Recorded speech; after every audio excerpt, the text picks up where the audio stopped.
Biguman na makabante sa semifinals ng men's at women's team competition nitong Lunes. Target naman ng Philippine soft tennis na makabawi sa mixed doubles ng 19th Asian Games na gaganapin bukas sa Hangzhou Olympic Sports Center. Yan ang ulat ni Darrell Oclares ng PTV Sports.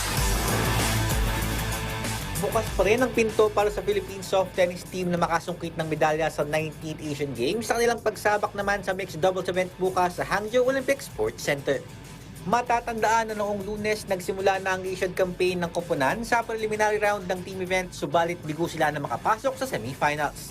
Sa kabuuang tatlong laro ng men's team na ipanalo nila ang laban kontra Mongolia 3-0 pero bigo naman kontra sa Japan at Indonesia. Dalawang panalo naman ang naibulsa ng women's team laban sa Thailand at Cambodia, subalit na-sweep ng Chinese Taipei at South Korea.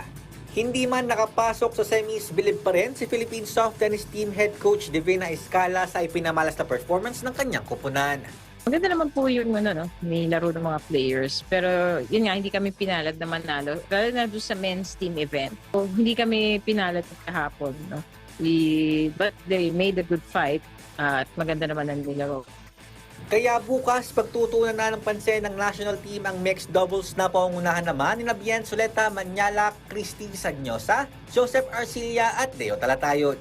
Hopefully tomorrow magkaroon ng chance si Joseph Arcilla at Christy Sagnosa for their individual events ng mixed doubles. At syempre, yung aming inaabangan na magkaroon sana ng si Bien Soleta at si Deo Talatayod.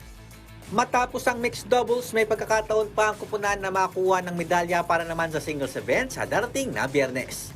Darrell Oclares para sa Bayan.